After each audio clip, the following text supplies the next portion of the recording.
if you have not seen One Night in Miami, you need to definitely go see it. I just finished checking it out with my wife tonight. I couldn't wait to see it. I was ready for it to come out. And it was an amazing movie. Please go see that. It's an amazing piece of work. Shout out to Regina King for her excellent work in directing this movie. I've known about this story for a long time. I've just known about the facts of it. You know, nobody knows what really happened. There's no real documentation about what really went on in the situation or in that night. We know that it factually did happen. Jim Brown, Sam Cooke, Muhammad Ali, Malcolm X were all in Miami for Muhammad Ali's fight. They all were friends of his. They all did meet up at this hotel in Miami, and you know, things did go down. We don't know exactly what happened. So I know that you have to look at movies like this sometimes with a grain of salt, and you have to say, okay, you don't look at it from a factual point of view. You look at it with the mind of, it should be the beginning of your research, not the end. You don't look at a movie and say, okay, these are the facts. It's not really all that factual. It's the surface is based in facts, but everything that went on, there's really no documentation of what went down. But I thought it dealt with the different degrees and the different points of view, using these four men as the backdrop. As the surface for it. I thought it was well done, well written, well performed. All the actors did a great job, an amazing job. Leslie Odom Jr., amazing job as Sam Cooke. Everybody did an amazing job as their counterparts. I thought it was an amazing job by all. I'm a Sam Cooke fanatic, so I just wanted to get on here and talk a little bit about the piece about Sam Cooke. I thought that it was great how they used different moments to explain his importance to the music industry. I thought that, of course, some of the factual things and some of the time frames were a little off, to make room for the artistic freedom to be able to do what they needed to do to tell the story. Sam Cooke definitely was affected by Bob Dylan's version of Blowing in the Wind. He was definitely affected deeply by that, and that did lead to him writing A Change Is Gonna Come. Yes, The Change Is Gonna Come was performed, from what I understand, one time live on The Tonight Show, but the tape was missing, is destroyed, so nobody's ever seen it, I guess, outside of the live, if you saw it live on television. But unfortunately, you know, that song was released, I believe, a month or 2 months after he was killed, so there's no live performance of that, unfortunately. But that song is just an amazing song that rings true even today in many ways, even in the lives of like a Malcolm X and the lives of the other people. Just, I mean, it's just a great song. It's a great soundtrack for the civil rights movement, and for the 60s and even to now. Very, very poignant song. The one thing that I wanted to kind of touch on with my quick little video is the fact that I know a little bit about just Sam Cooke's publishing and stuff like that. I know that he was, it is said that he was swindled out of his publishing and stuff by Alan Klein, who owns Abco Records. Alan Klein is no longer with us. He's deceased. I think he died maybe 4 or 5 years ago. But they were business partners. Alan Klein was his manager. Alan Klein was instrumental in negotiating a better deal for Sam Cooke with RCA Records, in which he owned his own masters and he could record his own music and write his own music and do the things that have that freedom in the music industry that was unheard of in the 60s for anybody black, much less anybody even white. So Alan Klein in those positive respects was very instrumental in Sam Cooke becoming the individual that you see, that he talked about, you know, in the movie that was described, him knowing about publishing, knowing about copyright, knowing about helping other people, other black people with publishing, and owning his own company, his own record label. Those are all very true things.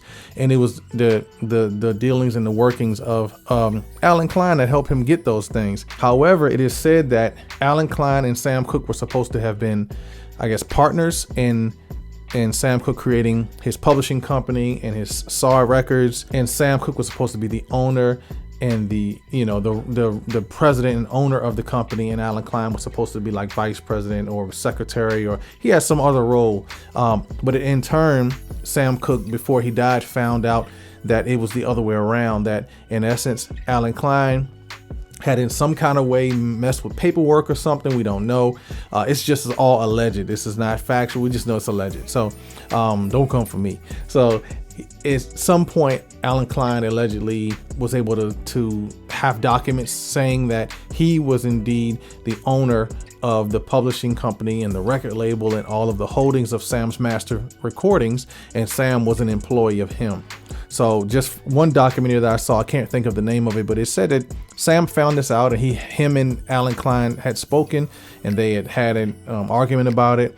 and that was on like a Thursday. And then Sam had made plans to fly on Monday to New York to handle business, to make changes to his business dealings with Alan Klein, including possibly firing him or whatever needed to be done. And that was the weekend that Sam Cooke was murdered. So I don't know if it's just coincidence, and I don't know. I don't really know. Nobody will ever know. It's always going to be speculation. I think a lot of people who lived during that time and who experienced it and was around, they don't believe the official report of what happened to Sam Cooke because it's just far too convenient. The man, not a perfect man. Nobody's perfect. I don't think anybody should be held to this standard of perfection. He was not a perfect man, but I still think that there was probably some foul play there. It was just too much. I don't know. Who knows? We'll never know.